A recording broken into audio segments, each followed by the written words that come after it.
የሰው ልጅ ሁሉ የመወደድና የመፈለግ ረሃብ አለው ይላል ዳል ካርኔጊ። እውነት ነው። ሁሉም ሰው ባለበት ቦታ ላይ ተፈላጊና ተመራጭ መሆንን ይፈልጋል። እንደውም አንዳንዴ መኖራችን ትርጉም የሚሰጠን እንደምንፈለግ ሲሰማን ነው። ስለዚህ በአጭር ቋንቋ ሕይወታችንን ትርጉም ከሚሰጥልን ነገር አንዱ መፈለግ ነው። ታዲያ አንዳንዶች በሄዱበት ሁሉ ይፈለጋሉ። ለሥራ፣ ለጓደኝነት፣ ለማማከር በሁሉም ነገር ላይ ተመራጭ ሆነው በሰው ሲከበቡ ይታያል። እነዚህ ሰዎች ሁሌም ምርጫ በእጃቸው ነው። ሁሉም አሰፍስፎ ይቀበላቸዋል። አንዳንዶች ደግሞ በሰዎች የሚገፉና ሰዎች የማይተማመኑባቸው ናቸው። ወይም በእነሱ ሥራ የሚረካ የለም። ሁሌም የመጨረሻ አማራጭ ናቸው። ድርጅቶች በኢኮኖሚ ወይም በአንዳንድ ችግር ሰራተኛ ቅነሳ ቢያደርጉ የመጀመሪያ ተቀናሽ ናቸው። በልምምጥ ነው የሚኖሩት። ታዲያ በሁለቱ አይነት ሰዎች መካከል ያለው ልዩነት አንድ ነው። ያም ጸባይ ይባላል። በዛሬው ቪዲዮ እንደ መጀመሪያዎቹ አይነት ሰዎች ተፈላጊና ተመራጭ የምትሆኑበትን ተወዳጅ የምትሆኑበትን 10 ጸባዮች እነግራችኋለሁ። ከ10ሩ ጸባዮች ስንቱ እንዳላችሁ በኮሜንት ላይ አስቀምጡልኝ። ቪዲዮውን ላይክ ያድርጉ። ለዚህ የቁም ነገር ቻናል አዲስ ከሆናችሁ ሰብስክራይብ በማድረግ ቤተሰባችን ይሁኑ።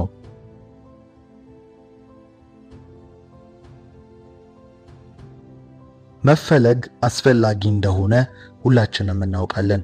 በተለይ በዚህ አሁን ባለንበት ፉክክር በበዛበት ዓለም ላይ የግድ ያስፈልገናል። ታዲያ ተፈላጊ የሚያደርጉንን 10 ጸባዮች እንመልከት። አንደኛ፣ ሞካሪ ሁኑ። ይህ ጸባይ ብዙዎች እናንተን ከአጠገባቸው ለማድረግ ብዙ የሚተጉለት ጸባይ ነው። ሞካሪ መሆን ወይም መሞከር ድንቅ ከሚባሉ ባህሪያት ውስጥ አንደኛ ላይ የምናስቀምጠው ባህሪ ነው። ይህ ባህሪን መገንባት በእርግጥም ኃላፊነትን ከመውሰድ ጋር በቀጥታ ይገናኛል። ግን ሞካሪ መሆን ማለት ምናልባትም ባልተረጋገጠ ሐሳብ ወይም በአዲስ ነገር ላይ በድፍረት ኃላፊነትን ወስዶ መሞከር ነው። ሁልጊዜም በተለመደው መንገድ መኖርን አስወግዱ። ለአዲስ ነገር አይምሯችሁን ክፍት አድርጉ። አዲስ ሐሳብ፣ አዲስ መንገድ፣ አዲስ የሆነ ለውጥን በመሞከር የሚመጣውን ኪሳራም ሆነ ውድቀት፣ ስኬትም ሆነ መሸነፍ ለመቀናጀት አይምሯችሁን፣ ስነ ልቦናችሁን አብቁ። ያለውን ሁሌም በሰዎች ዘንድ አዲስ ሐሳብ አለ፣ ግን በተግባርና በሐሳብ መካከል ያለውን ድልድይ ማፍረስ የጥቂቶች ነው። ይህ ባህሪ ካላችሁ ሰዎች ወደ እናንተ ይሰበሰባሉ። ተቀጥራችሁ የምትሰሩ እንኳን ብትሆኑ የአለቃችሁ ህልውና ግን በእናንተ እጅ ላይ ይወድቃል። ምድር ላይ ሁሉም ለሚሞክር ሰው የያዘው ስድብም አድናቆትም አለው። እውነታው ግን ስድቡም ሆነ አድናቆቱ በሜዳው መሃል ለሚጫወቱት ነው። በሌላ አማርኛ ትኩረት ሁሉ ወደ እናንተ ነው ማለት ነው። ለስድብም ሆነ ለአድናቆት እናንተን መከተልና መመልከት ያስፈልጋል። ስለዚህ በዚህም በዚያም ሞካሪ ሰዎች ተፈላጊ ናቸው። ይህ ባህሪ ካላችሁ ከተፈላጊ ሰዎች ባህሪያት ውስጥ የመጀመሪያውን አላችሁ ማለት ነው። ሁለተኛ፣ ራስን ማነቃቃት። ይህ ጸባይ ስራችሁን እንዳታቆሙ፣ ከሰዎች ጋር ያላችሁን ግንኙነት እንዳታበላሹ ያደርጋችኋል። ጀማሪ ብቻ ሳይሆን ጨራሽ ያደርጋችኋል። አብዛኛው ማሳካት ያለባችሁ ነገሮች የሚደገፉት ወይም ለመቀጠላቸው ዋስትና የሚኖራቸው በእናንተ ላይ ነው። ለእናንተ ደግሞ ያላችሁት ራሳችሁ ብቻ ናችሁ። አብዛኛውን ነገር የምታሸንፉት ብቻችሁን ታግላችሁ ነው። ለዛ ነው ራሳችሁን ማነቃቃትን ማወቅ ያለባችሁ። ሰዎች በተነቃቃ ሰው አካባቢ መሰብሰብን ይወዳሉ። ተስፋ ባለው ሰው ዘንድ፣ በሚሰራ በአጠቃላይ ባልደከመ ሰው ዘንድ መሰብሰብን ይፈልጋሉ። ምክንያቱም በዛ ሰው ዘንድ ወይም በዛ ሰው አካባቢ የሚፈጠረውን ኢነርጂ ስለሚወዱት። የተነቃቃ ሰው የሚያጋባው ኢነርጂ ራሱ እንድንነቃ የሚያደርግ ፖዚቲቭ ኢነርጂ ነው። ሰዎች ድብርታቸውን፣ ጭንቀታቸውን ሁሉ በእንዲህ አይነት ሰው አካባቢ ሲሆኑ ይወገድላቸዋል። ስለዚህ ይህ በጣም ተፈላጊ የሚያደርገው ሁለተኛው ባህሪ ወይም ጸባይ ነው። ሶስተኛ፣ ራስን ሁሌም ማስተማር። በኮሌጅ በትምህርት ቤት የምትማሩት አይምሮ ነገሮችን የሚያይበትን መንገድ እንዲቀርጸው ነው። ራሳችሁን የምታስተምሩት ግን በፈለጋችሁት ዘርፍ ላይ ብቁና ተፈላጊ ለመሆን ነው። ብዙ ሰው ዲግሪ ያለው ስራ ግን የለውም። ስራ ያለው ደግሞ በቂ ደሞዝ አያገኝም። ሲቀጥል በአንድ ስራ ላይ በተመሳሳይ ደሞዝ ረጅም ዓመትን ያገለግላል። የዚህ ችግር መንስኤው ራስን አለማሻሻል ነው። ከተመረቁ በኋላ ዕውቀት በቃኝ ማለት አንዳንዴም በአካዳሚው ብቻ እውነተኛ ዕውቀት አለ ብሎ ማሰብ ነው። የአብዛኛው ድርጅት ካምፓኒ መስራቾች የተማሩ አይደሉም፣ ወይም እያንዳንዱ የሚፈልጉትን ዕውቀት ሲያገኙ ያቋረጡ ናቸው። ምክንያቱም ለወረቀት አይማሩም። ሁሌም ማሰብ ያለባችሁ በተመረቃችሁበትና በተማራችሁበት ዘርፍ ላይ የማትሰሩና የማታነቡ ዕውቀታችሁን የማትከልሱ ከሆናችሁ በ4 እና በ5 ዓመት ውስጥ የተማራችሁትን ትረሳላችሁ። ከዛም ተምረዋል ከሚለው ወረቀት በቀር ዕውቀቱ በእናንተ ዘንድ የለም። ይህ ማለት መሃይምነት ያገረሻል ማለት ነው። ለዚህ ነው ድርጅቶች እንኳን ማስታወቂያ ሲያወጡ በዚህ ዓመት የተመረቀ የሚሉት። ታዲያ በአጭሩ ምን እያልን ነው? ሁልጊዜም ራሳችሁን አስተምሩ፣ አንብቡ፣ አካባቢያችሁን ቃኙ። የምትፈልጉት አይነት ሰው ልማዱን፣ የሚያዘወትረውን ነገር ተመልከቱ። ጥሩ ነገሮችን አዳምጡ። በየቀኑ ለህልማችሁ የሚጠቅማችሁን በትንሹ አንድ ነገር እወቁ። ራሳችሁን በዚህ ዲሲፕሊን ባሰነጠላችሁ ቁጥር በዛ በሰነጠናችሁት ነገር ላይ ተፈላጊነታችሁ እየጎላ ይመጣል። ሁሌም በተቀመጣችሁበት ወይም በምትሰሩበት ስራ ላይ ዕውቀት እየጨመራችሁ ከዘመኑ ጋር ራሳችሁን እያሻሻላችሁ ሂዱ። አውቃለሁ ብሎ ከተቀመጠ ፕሮፌሰር ለማወቅ እየጣረ ያለ ምንም የማያውቅ ሰው ይሻላል ይባላል። ስለዚህ ዘወትር ራሳችሁን አስተምሩና አሰልጥኑ። ራሳችሁን ስታስተምሩ ከማወቅ በላይ መረዳት ትጀምራላችሁ። በማወቅና በመረዳት መሃል ሰፊ ልዩነት አለ። ማወቅ አይምሮን በመረጃ መሙላት ሲሆን፣ መረዳት ግን ያወቅነውን ነገር ገጣጥሞ አዲስ ነገርን ማምጣት መቻል ወይም ለችግሮች መፍትሄ መፍጠር መቻል ነው። ራሳችሁን ይሄንን ጠይቁ። መቼ ነው ለመጨረሻ ጊዜ ለህይወቴ የሚጠቅም ነገር ራሴ ላይ የሰራሁት፣ ለውጥ እንዳመጣ የሚያደርግ ነገር የሰማሁት ወይም ያነበብኩት? ይህን ስትመልሱ በማደግ ላይ መሆናችሁን ወይም ማቆማችሁን ማወቅ ትችላላችሁ። ራስን የማስተማር ባህሪ ካላችሁ ከተፈላጊ ሰዎች ባህሪያት መካከል ሶስተኛውን አሟልታችኋል ማለት ነው። አራተኛ ትኩረታችሁን መጠበቅ። ትኩረት ያላቸው ሰዎች የተረጋጉና የሚፈልጉትን የሚያውቁ ስለሆኑ ተፈላጊ ናቸው። በዙሪያችሁ ያለው ነገር በሙሉ ጫጫታ ነው። ሁሉ ነገር እንደሚያስፈልጋችሁ ሊሰማችሁ ይችላል። በጥልቀት ካሰባችሁት ግን ለእናንተ የሚጠቅም በጣም ጥቂቶቹ ብቻ ናቸው። ብዙ ጓደኛ ይኖራችኋል። አብዛኞቹ ግን ወይ የልብ ወዳጅ አይደሉም፣ ወይ ጓደኛ ቢሆኑም ባይሆኑም ለእናንተ የሚቀንሱትም የሚጨምሩትም ነገር የለም። ብዙ ስራ ላይ ተፍ ልትሉ ትችላላችሁ። አብዛኛውን ገቢ የሚያመጡት ግን ሁለቱ ብቻ ይሆናሉ። አይምሮ ሲበተን ብዙ ርቀት መጓዝ ያቅታችኋል። ሰው ሁሉ ወደሚጓዝበት የምትቅበዘበዙ ከሆነ የምትጨብጡትን ነገር ታጣላችሁ። የራሳችሁን መንገድ፣ የራሳችሁን ትኩረት፣ እናንተ አተኩራችሁ የምትመለከቱትን ነገር ሊጠብቃችሁ ሊኖራችሁ ያስፈልጋል። ምናልባት በብዙ መዋከብ ውስጥ ብቻችሁን መቆም ሊጠበቅባችሁ ይችላል። እናንተን የሚፈልጉ ነገሮች ጥቂት አይደሉም። ነገር ግን እናንተ ስኬታማ ከሆናችሁ አንዱ ላይ ልታተኩሩ ይገባል። ሁለት ያባረረ አንድ አይዝም እንደሚባለው ትኩረቱን የጠበቀ የሚፈልገውን የሚያውቅ ሰው ያ የፈለገውን ነገር ያገኛል። ምናልባት ብዙ ችሎታ ሊኖራችሁ ይችላል። ምናልባት ሩጫም እግር ኳስም ላይ ጎበዝ ትሆኑ ይሆናል። ነገር ግን ሪከርድ መበጠስ፣ ዋንጫውን መውሰድ ከተፈለገ አንዱ ላይ አተኩራችሁ ስሩ። የምትናፍቁት ትልቁ ለውጥ ያለው በትኩረታችሁ ውስጥ ነው። ትኩረታችሁ ባለበት ነው ጉልበታችሁን የምታወጡት። ጉልበታችሁ አንድ ነገር ላይ ከፈሰሰ የምታመጡት ለውጥ ተጽዕኖ ቀላል አይሆንም። በአራት አቅጣጫ አንድ እርምጃ ብትራመዱ ብዙ አልተጓዛችሁም። በአንድ አቅጣጫ ግን 4 እርምጃ ብትጓዙ ብዙ ርቀት ትሄዳላችሁ። ለውጣችሁ ያስታውቃል። ራሳችሁን ከወከባ ጠብቁ። ጥሩ ስራ እየሰራችሁ እንትኑ ያዋጣል፣ እንትኑ ጥሩ ነው የሚል በሰማችሁ ቁጥር አትወላውሉ። ያላችሁበት ነገር ላይ ቆዩ። ያኔ ሰዎች በተጨባጭነታችሁ ይቀናሉ። ስለማትወዛገቡ እምነት በእናንተ ላይ ያሳድራሉ። ሐሳቡን ቶሎ የሚቀይርን ሰው ማን ያምነዋል? እሱን ተውት፣ እዚህም እዛም ነው በመባል ስም ይሰጠዋል። ነገር ግን የተከለውን የሚኮተኩት በትዕግስት ፍሬውን ይበላል። ስለዚህ ትኩረትን የምትጠብቁ ከሆነ ከተፈላጊ ሰዎች ባህሪያት ውስጥ አራተኛውን አሟልታችኋል ማለት ነው። አምስተኛ ዲሲፕሊን። ስለዚህ ባህሪ አብዛኞቻችን እናውቃለን። ነገር ግን በሀገር ደረጃም እንደ ህዝብም አብዛኛው ላይ ያለ ስንፍና ነው። ይህ ነገሮችን እስከ መጨረሻው ታግሶ በትጋት የማረቅ ጥበብ ሲሆን እስቲ ያስተውሉ። እናንተ እንኳን አጠገባችሁ ልታደርጓቸውና ልታምኗቸው አብረዋችሁ እንዲሰሩ የምትፈልጓቸው ሰዎች ምን አይነት ናቸው? በእርግጠኝነት ከአንድ ወር በፊት የሰጣችሁትን ስራ 2 ቀን ሲቀረው ጀምሮ ከሚያልከሰክሰው ሰው ይልቅ በመቶ እጥፍ አንድ ወር ሙሉ በትንሹ ተጠንቅቆ ሲሰራ የነበረውን ሰው ነው የምትወዱት ወይም የምታስጠጉት። ያ ማለት ዲሲፕሊን ነው። በአንድ ቀን ጂም ሰውነት መገንባት አይቻልም። በአንድ ቀን ምግብ ሰውነት አይወፍርም። ሁሌም ድግግሞሽን ይፈልጋል። ድግግሞሽ ደግሞ ትጋትንና ጽናትን ይጠይቃል። ለዚህም ነው ዲሲፕሊን ያለው ሰው ስፖርት ሰራለው ባይልም ይታወቃል፣ ሰውነቱ ይናገራል። ሰነፍ ሰው ግን በወር 2 እና 3 እየገባ በሰውነቱ ሳይሆን በንግግር ስፖርት መስራቱን ያሳውጃል።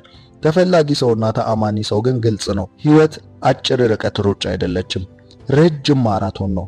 ማራቶንን ደግሞ የሚያሸንፈው ትንፋሽ ያለው ትግስትና ጽናትን የተሞላ ሰው ነው። ስኬት ከመቶ ቢታረም 90% ዲሲፕሊን ነው። ሁላችንም የምናውቀው አንድ እውነታ አለ፣ ጠንክሮ መስራት ከተሰጥኦ እንደሚበልጥ። ግን ሁሌም ተሰጥኦና ጠንክሮ መስራት ከተደመረ ከሁሉም ይበልጣል። ግን አስታውሱ፣ በልጅነታችን የተነገረን የጥንቸልና የኤሊዋ ታሪክ ምን ይመስላችኋል? ኤሊዋ እንዴት አሸነፈች? መልሱም አጭርና ግልጽ ነው፣ ዲሲፕሊን። ዲሲፕሊን ማለት ሁሌም እናንተ የምትፈለጉበት ቦታ ላይ መገኘት ማለት ነው። በቀን ማድረግ ያለባችሁን ነገር ማድረግ ነው። ስፖርት ሰራለሁ ካላችሁ መስራት፣ ጠዋት እነሳለሁ ካላችሁ መነሳት፣ አጠናለሁ አነባለሁ ካላችሁ በቃ ያንን ማድረግ ነው። ለራሳችሁ ቃል ታማኝ መሆን ነው። ደበረኝ፣ ደስ አለኝ፣ ሙዴ አይደለም የሚባል ነገር የለም። ሁኔታዎች ደስ ላይሉ ይችላሉ። ስሜቶች በቅስፈት ይለዋወጣሉ። እናንተ ግን በጽናት መቀጠል ብቻ ነው ከናንተ የሚጠበቀው። ስኬታማ የምትሉት ሰው እዛ የደረሰው ሁሌም ደስ ብሎት ይመስላችኋል? ሁሌም ሙዱ የማይረበሽ ይመስላችኋል?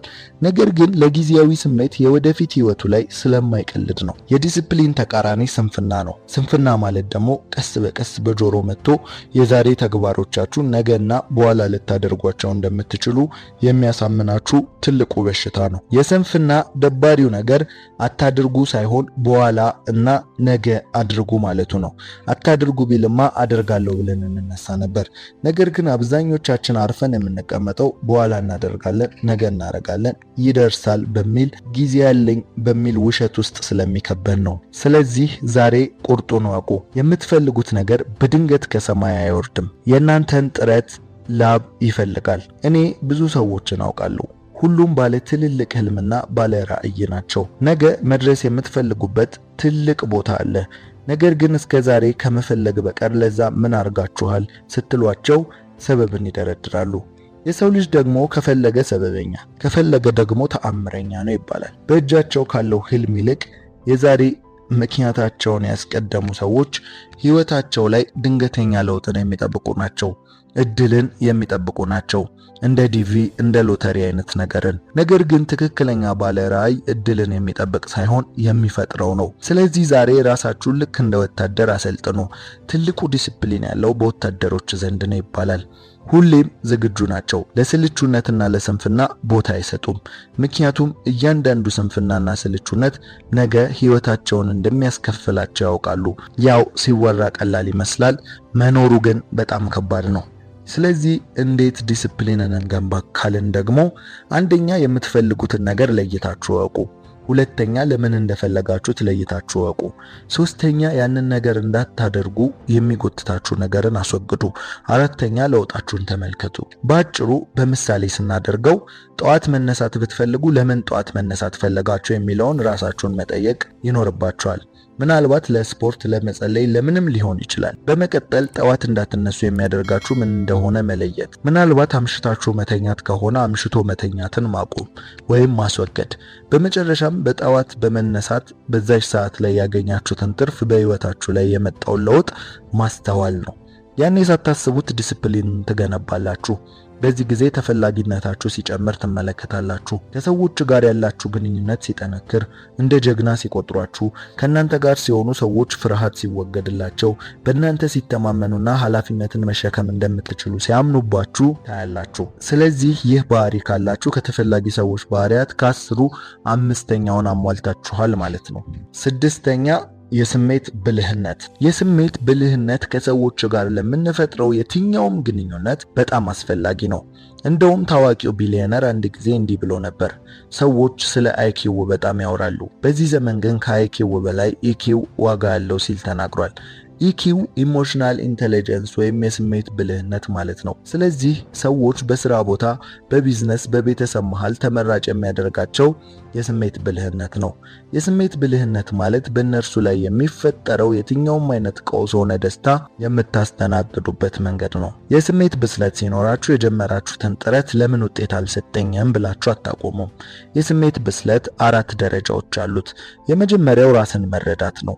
የራስን ስሜት ማወቅ። ለምንድነው ስሜቴ ቶሎ ቶሎ የሚለዋወጠው? የሚሰማኝ ስሜት መንስኤው ወይም ለምን እንደተፈጠረ ብሎ ራስን መጠየቅ ነው። አሁን ምን እየተሰማችሁ ነው ተብላችሁ ስትጠየቁ በግልጽ ስሜታችሁን መናገር የምትችሉበት አቋም ላይ መድረስ ማለት ነው። ስሜታችሁ ምን እንደሆነ ስትጠየቁ ስሜታችሁን መግለጽ መቻል ማለት ነው። ይህን ጥያቄ መመለስ ከቻላችሁ ራሳችሁን ትረዳላችሁ ማለት ነው። ሁለተኛው የስሜት ብስለት ደረጃ ራስን መቆጣጠር ነው። የስሜታችሁ ሪሞት ያለው ማን ጋር ነው? ሰዎች በሚናገሩት ወይም በሁኔታዎች መለዋወጥ ምክንያት ስሜታችሁ ይለዋወጣል? እንደዛ ከሆነ የስሜታችሁ ሪሞት ሌላ ጋር ነው ማለት ነው። ሶስተኛ ሰዎችን መረዳት ነው። ሰዎች ምን ሊፈልጉ እንደሚችሉ ከሁኔታቸው፣ ከስሜታቸው፣ ፊታቸውን በማንበብ ቀድማችሁ መረዳት ከቻላችሁ የስሜት ብልህነት አላችሁ ማለት ነው። ሰዎች ከንግግራቸው በላይ ጥልቅ ፍላጎታቸውን በሚረዳቸው ሰው ይማረካሉ። አራተኛ ምርጥ ግንኙነት መፍጠር ነው።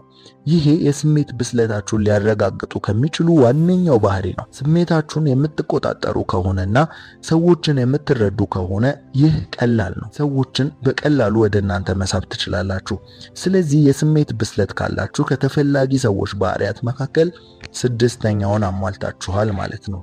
7ኛ ነፃ መሆን። ይህ ማለት ሁሌም የሰው ልጅ በሕግና በስርዓት ውስጥ ታጥሮ መኖርን አይወድም። የተከለከለውን በማድረግ ውስጥ የሚያገኘው ደስታ አለ። እንደውም ሰርቀው የጎረሱት ጉርሻ ይጣፍጣል ይባላል። ታዲያ ሰው በአንድ ጎኑ ሕግና ስርዓትን ሲያዋቅር፣ በሌላ ጎኑ ደግሞ ያንን ሕግ ማፍረስ ወይም መጣስን ይወዳል። ታዲያ ነፃ መሆን ሲባል ምን ማለት ነው? በአይነቱ ተመልከቱት። ሰዎች ነፃ በሆነና ሐሳቡንም ሆነ ድርጊቱን በነፃነት የሚፈልገውን በሚያደርግ ሰው ይማረካሉ። ታዲያ ነፃ ሁኑ ሲባል ሁሉም በመጠንና በተገቢው መንገድ ማድረግን ያመላክታል ግን ማለት እንችላለን።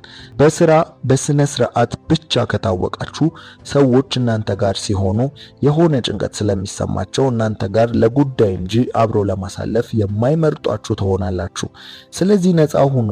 መሳቅ መጫወትን አትፍሩ። ለቀልድ የምትፈሩ ሰዎች አትሁኑ። ቀልዱ፣ ቀለል በሉ።